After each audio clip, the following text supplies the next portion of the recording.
Mmm. Today, I'm eating something that looks like pizza, smells like heaven, and somehow convinces people that eating bread for breakfast is a completely responsible life decision. This is Manakish, or Manakeesh, or Manakeesh, or Manoosh if we're talking about one. Basically, this food has more spellings than I have self-control around melted cheese. And I have zero self-control. So what exactly is Manakish? Imagine a soft, warm flatbread. Not too thick, not too thin. It's chewy, slightly crispy on the edges, and then on top, you get one of the greatest food combinations ever created by human civilization. You can have it with Za'atar, which is this herby, tangy, sesame-filled spice mix blended with olive oil. You can have it with cheese, usually salty, stretchy, melty cheese that makes you question every boring breakfast you've ever had. Or you can have it with meat, like a spiced minced meat topping that turns this from quick breakfast into, I need to sit down and respect this. This is not just bread. This is a personality test. Za'atar, you're classic. Cheese, you're dangerous. Meat, you woke up ready for war. The word itself is part of the magic. Manakish comes from the idea of something being marked, engraved, or pressed. And when you watch the dough being made, you can see why. The baker presses little marks into the dough, almost like tiny craters. And those little dips hold the olive oil, Za'atar, cheese, or whatever topping is going on top. That means this food was engineered for maximum flavor. Not by a lab, not by a corporation, by hungry people who understood something very important. Oil should not slide off the bread. It should live there. That is architecture. That is science. That is breakfast with a PhD. Manakish is especially loved across the Levant, places like Lebanon, Syria, Jordan, and Palestine. And it has that beautiful breakfast energy where the food is simple, but the table feels alive. You don't just eat Manakish alone in sadness under a fluorescent light. No, you eat it with tomatoes, cucumbers, olives, maybe labneh, maybe mint tea. And if you're lucky, someone's aunt is nearby telling you you're too skinny while handing you enough bread to feed a small village.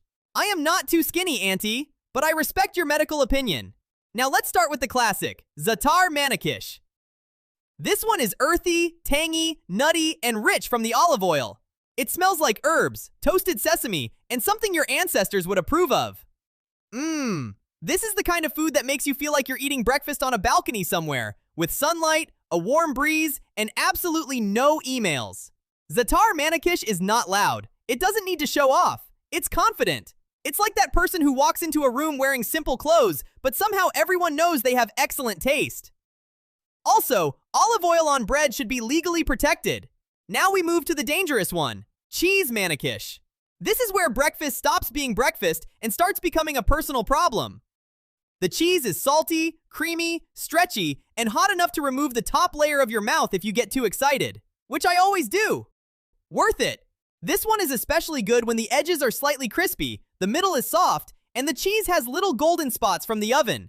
It's like pizza's Middle Eastern cousin showed up and said, "Relax, I was doing this before your delivery app existed." And the best part? You can fold it. That means it becomes portable, which means I can walk and eat, which means society has advanced. Then you have the meat versions. Spiced minced meat, sometimes with tomato, onion, peppers, and all kinds of flavor packed into a thin layer. This one hits differently. Za'atar says, "Good morning." Cheese says, "Treat yourself." Meat says, "Clear your schedule." There are also versions with vegetables, kishk, mixed cheese, and Za'atar. And depending where you go, every bakery has its own little secret.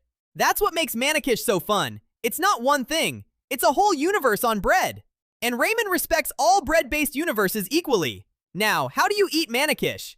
You can eat it flat like a civilized person. You can fold it like a sandwich. You can roll it up if you're in a hurry. Or you can stand over the counter and eat it too fast while pretending you're just tasting it.